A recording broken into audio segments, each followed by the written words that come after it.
Hey, how's it going, everyone? Welcome to the Minds panel show with your host, Gov Spiders of Minds.com, open source encrypted social media of ideas and discussion. Today on the panel, we've got Reclaim the Law, we've got So Fuego, we've got Stone Archer and Lee Travis. Looks like we've got Wasted Talent, Satori, and Bill Ottman on the panel today. Today we're discussing comment culture, Minds ethics, possible exploits, the Minds economy, creation incentive, and possible features for the project. So got KDJH in the call. A lot of these subjects are going to overlap between each other because they are very related and have a lot to do with the governance of Minds and how our community is going to run. But so I think we're going to start off with going back into comment culture, because we've already had a show on comment culture and call this 2.0. And so back when we originally discussed this, it was about how the community interacts between each other. It was around the time when blocks were new, so when you should find it reasonable to block a user versus having an ethical discussion, etc. But so we now have live comments, which gives us a lot better chance to actually talk in real time with one another and actually have a full-out discussion rather than just leaving posts tagging each other back and forth. And I think that we can really use that and other things that we now have that we didn't have before to sort of expand. Actually, Tumblr has done, I have plenty of issues with Tumblr, but they've done a great job with their explicit filtering system with search, and there's some absurd statistic, like 25% of Tumblr is porn, which nobody really realizes. And, they're a pretty mainstream social network, and, they're not open source, they don't really care about privacy, but they have taken a pretty hard line on freedom of speech, which is great, and so I think that their filtering model is important, and it's just something that you have to deal with. I asked a question on my page the other day. Would you rather be on a network that is totally uncensored or one that is kind of censored? And the vast majority of people said uncensored. So that seems to be the majority consensus, but you still get so many people complaining about porn. It's weird. It's sort of just a weird psychological issue with humanity at this point. We're still kind of trying to get comfortable with ourselves, and you notice there's very polarized worlds on the internet. Google, Facebook, all the top networks, none of the top 10 networks in the world have really any explicit content. But then you have porn websites, which are in the top 25 sites in the world, which are huge. And so, everybody, not everybody, but, most people are kind of jumping back and forth between those new networks, those explicit networks.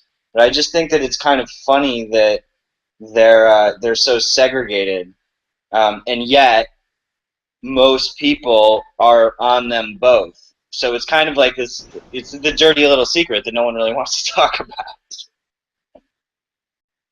I mean, I'm not pro-porn, like, in any way, but I believe in freedom of expression, and I'm certainly not against porn. And then the whole line between art and porn is very hazy. I mean, you could have a beautiful painting of a naked person that gets taken down from Facebook. It might be like a famous painting, or you could have a photograph that's like a beautiful piece of art of a naked person. Like that's going to offend half the people, and the other half of the people are going to think it's beautiful. So you really can't win.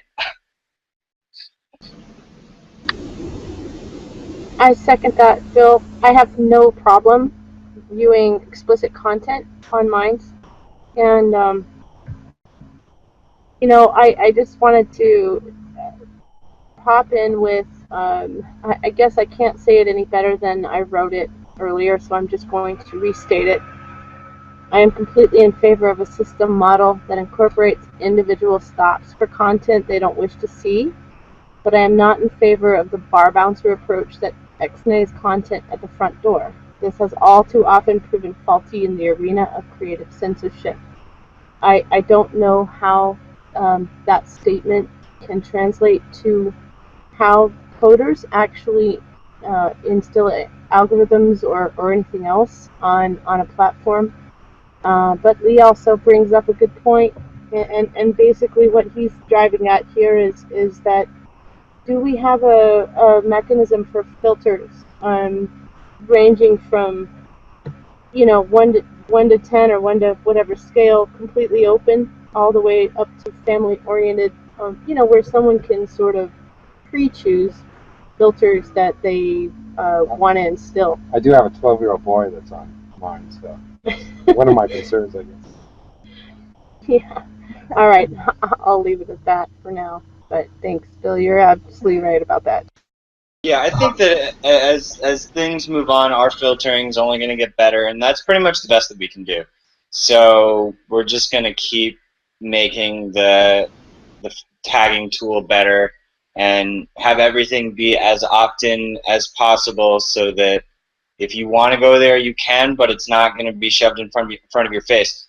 One thing that a bunch of people have been concerned about is how even if you block somebody, their post can still come through the boost queue, and there's a couple other issues with block that we're aware of, and we're trying to fix it. The boost one is a pretty tricky issue. It's not a bug; it just has to do with syndication. But I think we'll be able to get it soon, and then we fixed the chat bug for blocking. And are there any other big block bugs right now? Can I just say something? Yeah. Explicit or otherwise doesn't bother me at all, but whether it's abusive or not, I think that's where I draw the line. How do you separate the two? Well, consensual is one thing,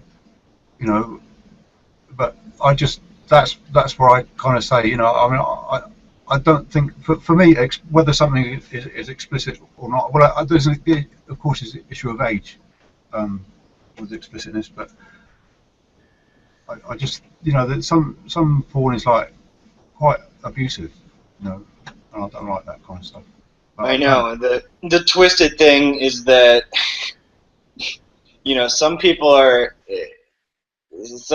into that, and some of the people who are making that art are into it. So, and it's not illegal unless or unlawful unless there is not consensual agreement by the people who made that media, in which case it would essentially be a film of rape or something, which would obviously have to get taken down. But well, that's the thing, that's the test, isn't it? Whether it's consensual or not. If it's consensual, then it's not abusive, is it? By definition, surely. How do you?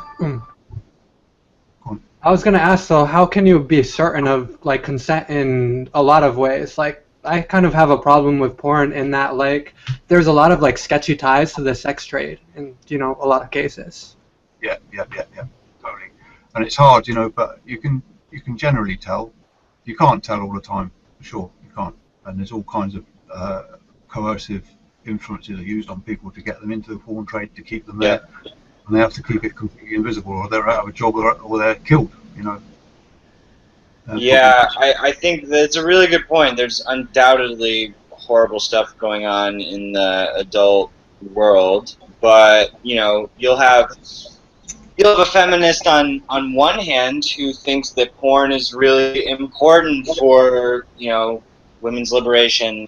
Another one saying that it is totally abusive and disrespectful. So you're always going to have people who think the exact opposite thing, both with kind of good intentions. So